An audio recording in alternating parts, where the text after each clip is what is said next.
Я считал таких людей искателями приключений, подобных тех людей, которые хотят полететь на Марс. Если бы мне сказали даже 2 года назад, что у меня будет электрокар, я бы просто посмеялся этому человеку в лицо. Меня зовут Владимир, являюсь владельцем электрокара Tesla более года. Приветствую всех и каждого. Решил заснять видео мыслей, вопросов, которые когда-то задавал себе сам, и также которые вы задаете на моем YouTube-канале Tesla Пират. Стоит ли покупать электромобиль, если у тебя нет дома розетки?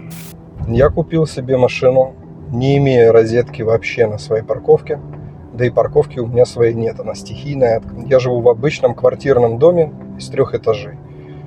И в этом доме там 3 подъезда, 3 парадных.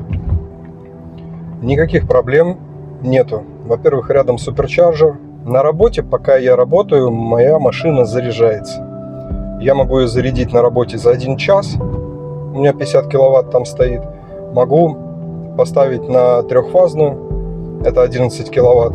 И она полностью зарядится за 5, максимум 7 часов. Не страшно вообще владеть электромобилем, если у тебя нету своей персональной зарядки. В идеале, да, ее, конечно, иметь частный дом и заряжаться прям вот от своих солнечных чуть ли не батарей, и вот у тебя своя зарядка. Сколько времени занимает зарядка? Ну, ребята, чтобы проехать 300 километров, вам нужно потратить от 20 до 30 минут на зарядку. Этого как раз хватает, чтобы передохнуть, перекусить, сходить в туалет всем членам своей семьи. Наверное, холостяку, да, удобно заехать на бензиновую заправку, но при условии, что там не будет какого-нибудь жиробаса, который как с голодного края хочет купить все сосиски, хот-доги и так далее, и вот вы встряли на все 15 минут. Поэтому, ребят, тут все относительно. Я считаю, одинаково вы потратите время на зарядку электромобиля. Какой бренд на сегодняшний день самый лучший? Выбирает каждый сам, какой бренд лучше. Ребята, берите, что вам нравится. Я считаю, самое главное, нужно обратить на сервисное обслуживание, гарантию, отсутствие поборов и денежных сборов, и чтобы наличие техцентра, если у вас что-то сломается, было от вас недалеко. Это самое главное. И последний момент. Всегда изучайте историю автомобилей. Чтобы знать свое будущее, ребята, нужно знать хорошо историю. Она очень часто повторяется. Практически всегда, в 100% случаях, все происходит в этом мире по кругу. Поэтому посмотрите, как решаются вопросы владельцев других электрокаров, не будем называть брендов, и вы поймете, надежны они или нет, как решают вопросы автопроизводителей со своими клиентами в сервисном обслуживании. Обратите на это внимание. Как и где заряжать Теслу? Ребят, территориально ситуация очень разная. Я живу в Европе, очень много суперчарджеров. Каждые примерно 20-30 километров у вас будет зарядка. Невозможно попросту разрядиться. Также есть сторонние зарядные станции. Поэтому проблем никаких нет в том, чтобы зарядить свой электромобиль быстро. Речь идет от 150 киловатт в час до 250 киловатт. На секундочку, батарейка от 0 до 100 70 киловатт на лонг-рейнже, там 74. Как далеко может проехать Тесла на одном заряде? Все зависит от версии Tesla, которую вы купили. У меня 2 мотора, максимальная дальность. Когда я купил эту машину, 528 километров было заявлено на экране при самых идеальных условиях. Могу вам сказать так, зимой вы от 0 до 100 проедете 300-350 на этой версии. На стандарт рейнже поменьше, на 80 где-то километров. Летом, когда тепло, хорошая погода, имеется в виду плюс 20, вы проедете максимум 450 километров. А то и 400, если очень жарко и кондиционер работает. Достаточно ли это запас хода? Я смело готов сказать, что достаточно. Потому что я человек семейный, и в пути находиться более 3 часов, 4, это уже просто невыносимо. Поэтому остановки на 15-20 минут на суперчарджере – это очень удобно. Вдобавок, хорошая инфраструктура в большинстве случаев по Европе. Я живу в Германии.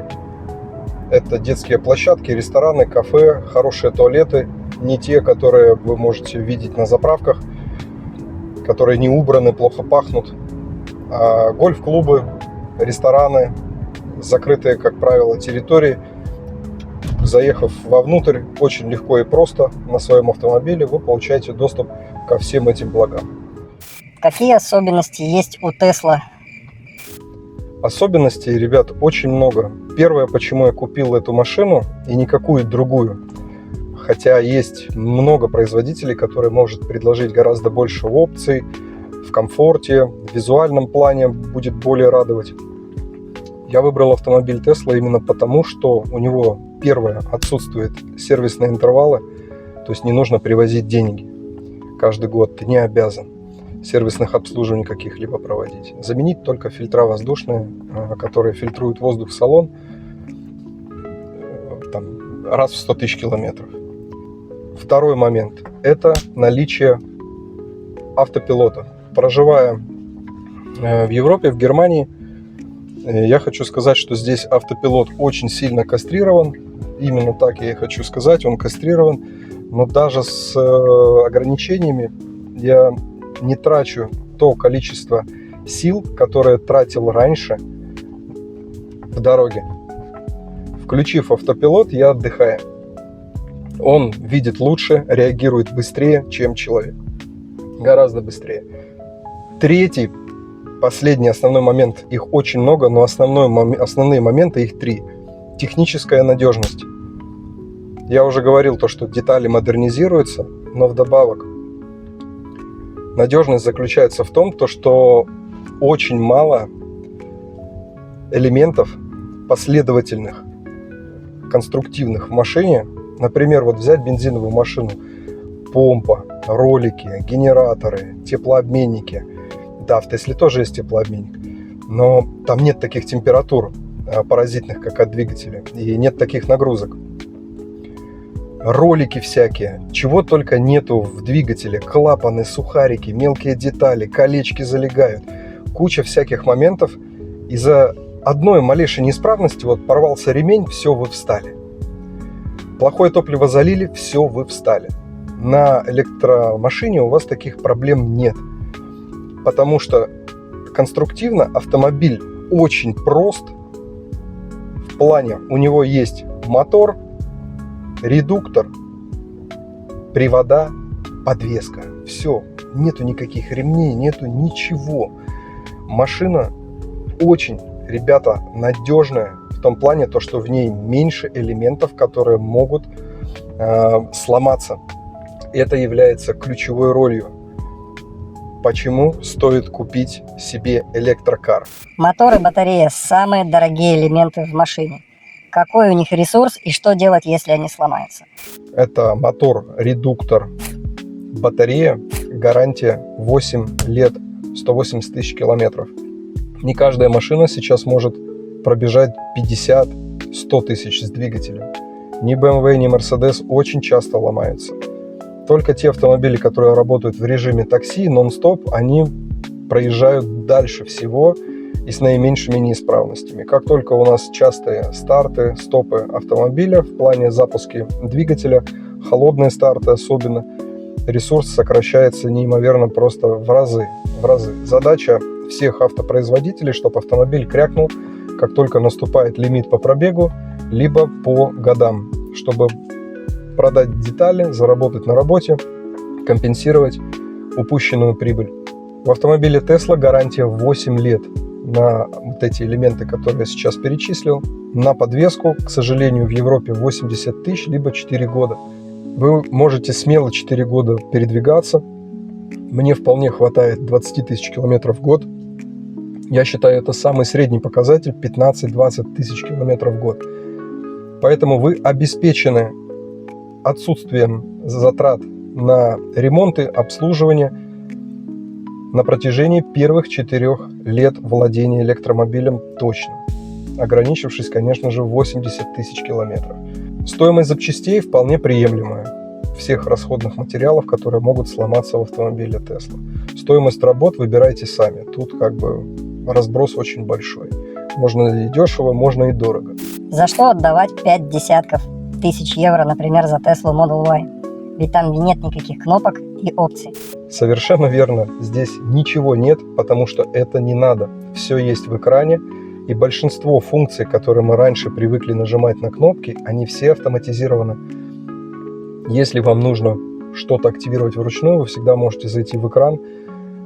Здесь минимализм визуальный, но на самом деле технический, конструктивный, программный. Я более напичканную, нафаршированную машину еще на самом деле не встречал. Почему я выбрал именно Tesla? Автомобиль Tesla настолько перевернул мое мировоззрение в плане автоиндустрии кверх ногами. Кардинально все изменилось. Я не могу это описать, но постараюсь. Хочу привести аналогию, пример. Раньше, садясь в любой автомобиль, у меня складывалось впечатление, что я такая белка, знаете, белка в колесе, которая бегает и крутится в этом, стоит на месте. Кажется, что ты бежишь, но все то же самое. Все одно и то же. Какая бы у меня машина ни была, тоже ощущение обыденности. Автомобиль переставал радовать буквально через 3-4 месяца, максимум полгода, все, он уже был обычным. Начинались всякие улучшения, диски, спойлеры и так далее, чтобы испытывать какую-то радость, чтобы было какое-то рвение, желание, не было лени куда-либо двигаться. Так вот, когда я попробовал электрокар, я не говорю, что только Tesla дарит эти ощущения. Я хочу, чтобы просто вы нашли тот автомобиль, чтобы вы испытали подобное. У меня полностью пропало впечатление того, что я кручусь как белка в колесе. Вот эта вот окружность вращающаяся, она как будто бы сломалась, и я начал двигаться вперед. Без проблем для меня поехать в отпуск 1500-2000 километров. Раньше самолет. Ребята, вот я купил дрон, сейчас буду летать в Испании, во Франции, в Италии, в Греции. И ты едешь на машине, в любой момент остановился, поспал, надул себе кровать, багажник на крыше. Путешествуешь с семьей, захотел в гостинице, остановился. Счастье передвигаться на автомобиле. И у всех моих членов семьи аналогичное ощущение. Они хотят в нее сесть, они хотят в нее поехать, они хотят путешествовать. Никакого нет обременения, что куда-то надо добраться. Найдите это чувство. Мне автомобиль Tesla его подарил. Если вам понравился формат такого видео, ставьте лайки, задавайте свои вопросы, самые лучшие вопросы, я буду на них отвечать. Ну а на этом я с вами прощаюсь. С вами был Tesla Пират. Меня зовут Владимир. Пока-пока.